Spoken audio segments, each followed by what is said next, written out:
Hi, my name is Tim Clemens, and I'm the founder of Ironwood Foraging. Today, we're going to learn how to make Mongolian Aaruul. Have you ever wondered what Genghis Khan and his Mongolian warriors ate as they set out from the steppes to conquer Eurasia and much of the known world?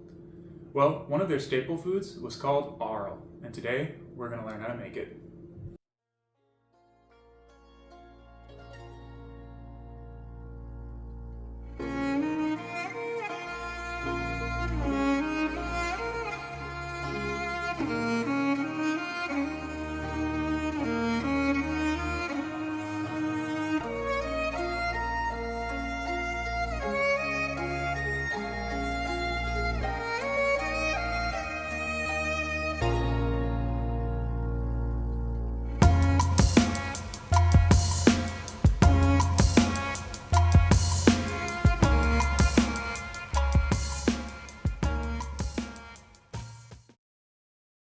What is Aaruul, and why is it so important to Mongolians of the past and today?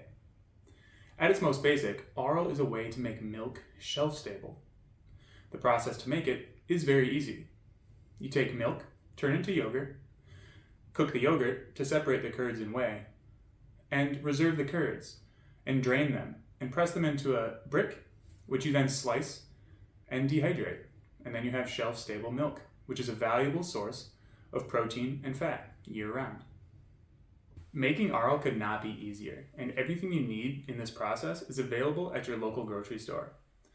All you need is yogurt and something to cook it in, and cheesecloth or muslin bags to strain the curds from your cooked yogurt. To make the drying process simpler, you may want a dehydrator, but you can also use your oven at the lowest setting with the door propped open.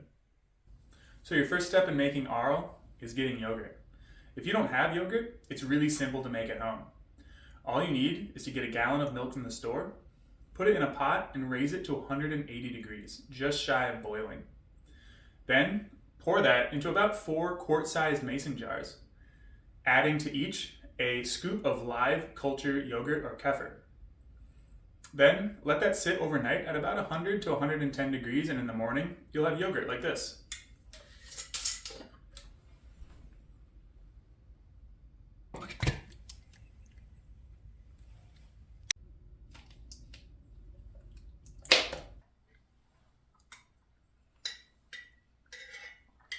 A few moments later.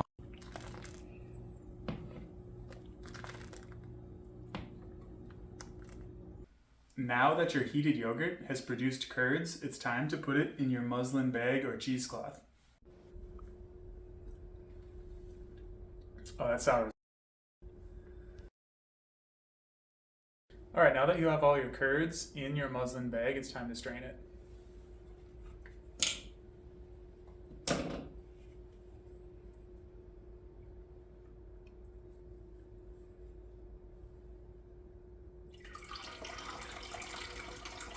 So these are your curds, and what's coming out here is whey, and you can reuse that. And it'll drip for about another half hour, and when it stops dripping, you're ready for the next step.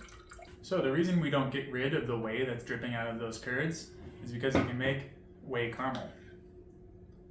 This is a really delicious sour treat that you can put on ice cream. That's about all the ideas I have for it. So if you know how to use whey caramel, let me know in the comments. The next step, after your curds have stopped dripping, is to press your curds. Okay, here's your muslin bag full of curds. It's as simple as using 2 cutting boards, placing one on top, pressing it down, and then putting, I'm using 20 pounds of weight. All right, this will hang out like this overnight, and I'll see you in the morning.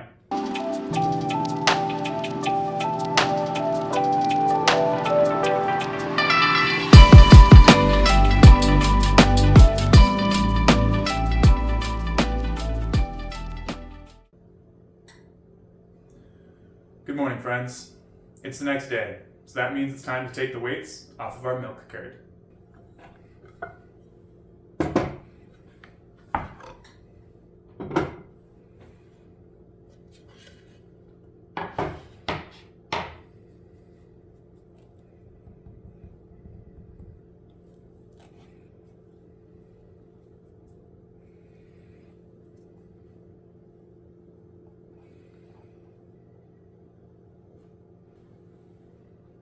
All right, so now what we're gonna do is we're gonna cut it into strips. You'll see a lot of people do this with string, and that's how it's traditionally done, but I find a knife works just fine too.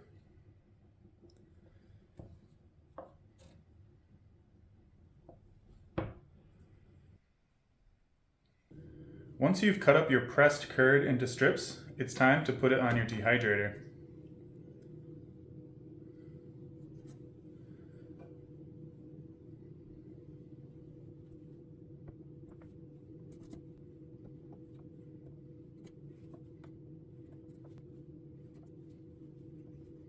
After about 2 or 3 days of drying, your curds should turn into something like this.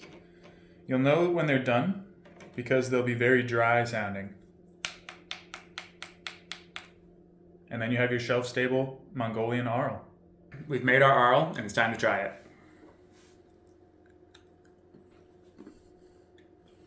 The first thing you're going to notice, it's pretty fun. It squeaks in your mouth, like cheese curds do. Next, it's a pretty mild taste overall, and it finishes with a pleasant tanginess. Now, we are, of course, eating unsweetened Aaruul, but you can flavor it. So before the pressing stage, you can mix in sugar, berries, or herbs for different flavor profiles and textures. If you enjoyed this video, don't forget to like and subscribe. Thanks for watching, and I'll see you in the next one.